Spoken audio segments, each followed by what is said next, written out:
First, let me say that this board has already spent way too much time on this issue as it relates to what might have been or did not occur. The fact of the matter is that I did read some information out of the book, and I did flip the book in the air.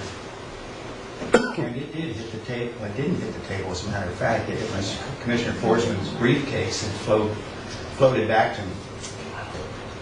The truth of the matter is, I could have put it in Commissioner Sweety's lap, but it was not intended for that. It was intended to be in the middle of the table so that others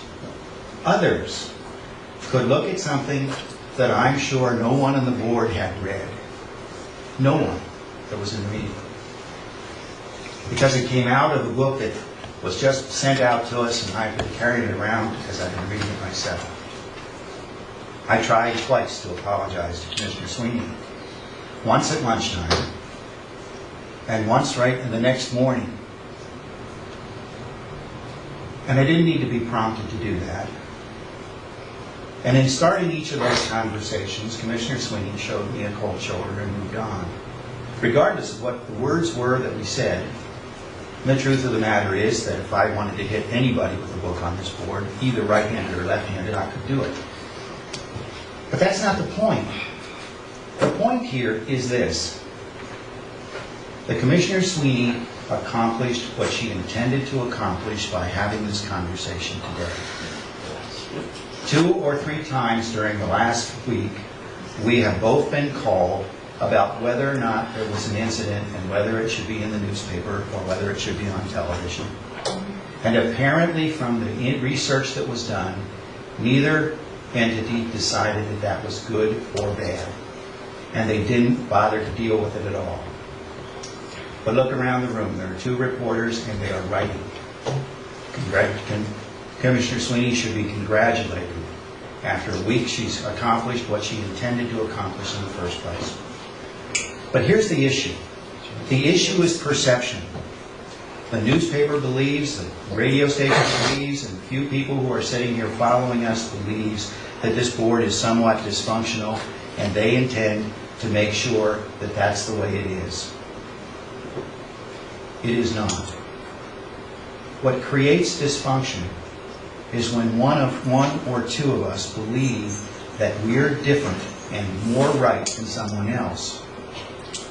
And no matter what the majority says on the board at that particular day, and no matter who's part of that majority, when one of the persons who voted against something or found something not to be acceptable and goes off and says, I'm more right than you are and I'm going to change that, that's when dysfunction occurs.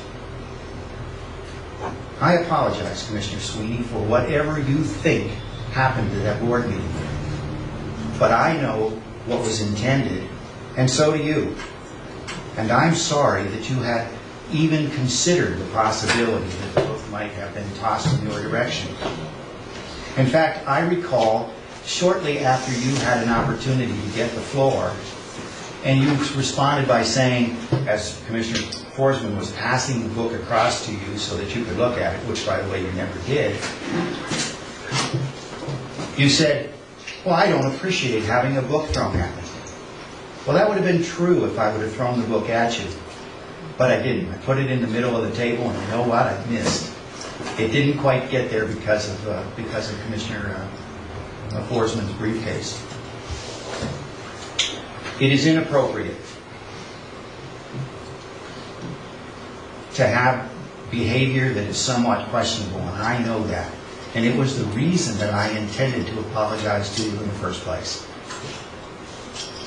But it is even more inappropriate for this board to spend hour after hour after hour looking at itself and trying to figure out how to defend an action that had no intentions of being anything more than a continuation of a portion of a conversation, and expect that each other board member would show the same respect of them that's given to the individual, because each of us are elected by 28,000 different people. And to that extent, I need to recognize Commissioner Sweeney as being important on the board, just like I need to look at Commissioner Forsman, because their population sent us to them. But that means that you have to do it as well. And that means also there has to be tolerance. And that seems to be the challenge today. It is not that we don't respect each other, but it is that there is little or no tolerance, and it has been that way since the beginning of the year. By the end of this year, we are not going to have resolved, unfortunately, every issue. But I think the one point that Commissioner Nelson made that I thought was important is that the good news is we are still working on the budget, and it is one of the best. And that is because we've tried to keep whatever those challenges are that face us out of staff and the rest of the folks. And we'll get through this, folks. We'll get through this. But tolerance will be important. Thank you, Mr. Chair. Thank you, Commissioner Fink.